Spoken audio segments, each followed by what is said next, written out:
What do all of these games have in common? First thing that you're going to tell me is that they're all either produced or developed by Square Enix, and that's obvious by the video title. However, there's one more thing that all these games have in common, and I'll give you a little bit of time to figure it out before I tell you what it is.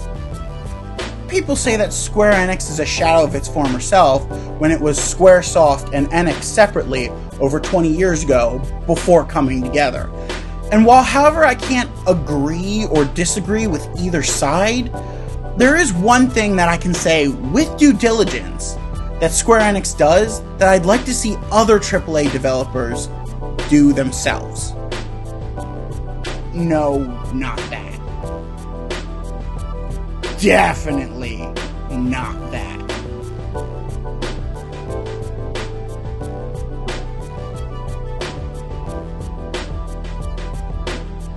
If you haven't figured it out yet, it's demos. And no, I don't mean technical tests or betas or alphas or anything else that people give to the public to QA test for them for free. Looking at you, entirety of the FPS genre. Usually a demo reflects the final product of a game. Or in Square Enix's case, you can even transfer progress over to the full game if you decide to buy it. I went back a little over a decade, back to 2012. Since 2012, there have been at least 35 demos, which makes out to at least 1 to 3 demos a year. I have half of those games in front of me right now, and only half of that pile is Final Fantasy. So if you're not wild into Final Fantasy, you'll be pleasantly surprised to know that there's less games in there of Final Fantasy than you thought. I may have missed a few demos, and if I did, by all means, let me know.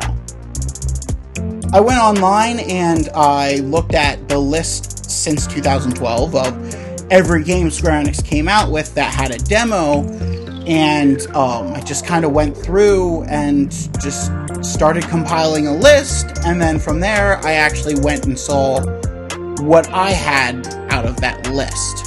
I do want to point out that I didn't include developers like IO Interactive or Eidos Montreal, who are currently or previously owned by Square Enix that may have had games produced through Square Enix, but Square Enix had little involvement development-wise themselves.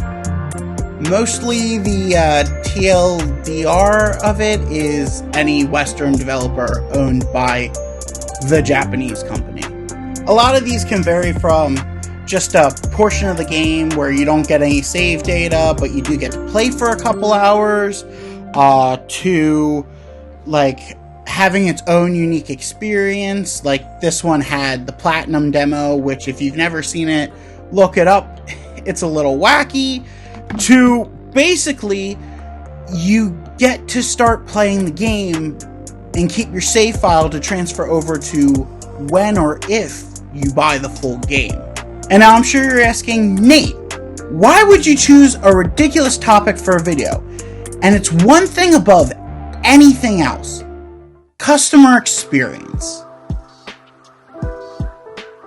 In an era where we're seeing less and less demos, more betas of broken games that are just as broken at launch, and even just being able to experience less before a full $70 game releases, sometimes with microtransactions included, we tend to want to get as much info as possible before laying down a large chunk of change to get a worthwhile experience that we wouldn't tell people is worth the money, not just for themselves, but for our own sakes.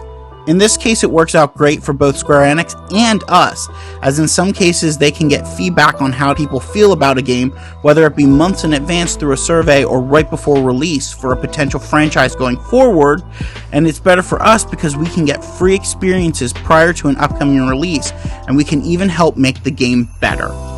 Now let's talk about one of the greatest examples of this staple for Square Enix: Team Asano.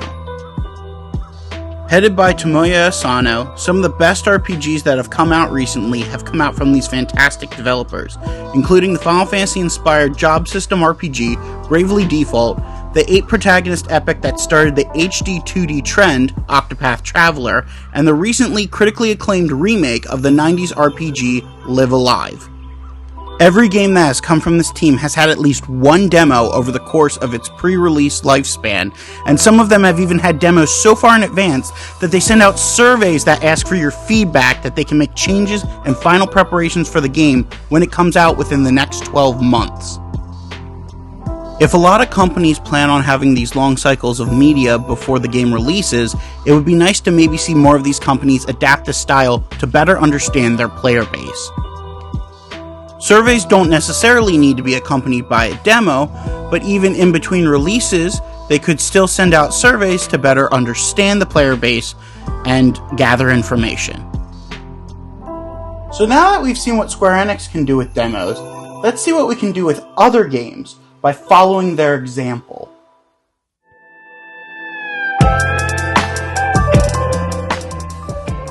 As you may have noticed, these aren't traditional RPGs like Square Enix games, they're action-heavy games.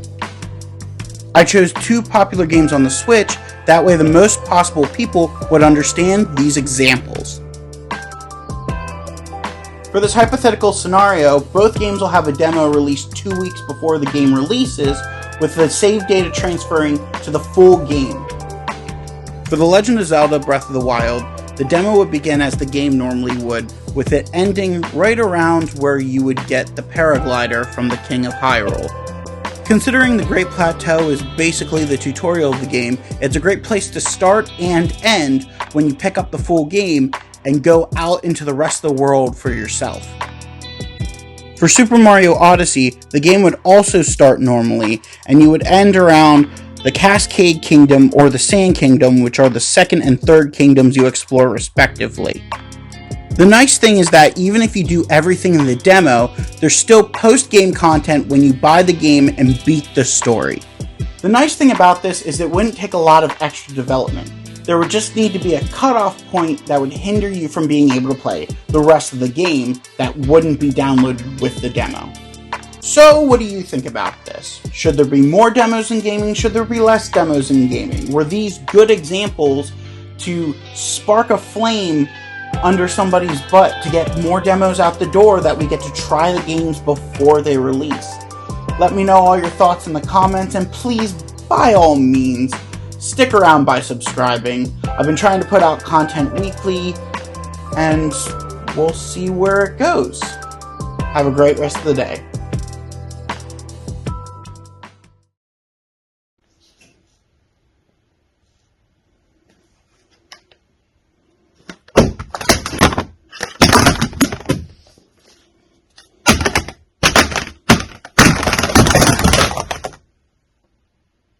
Games!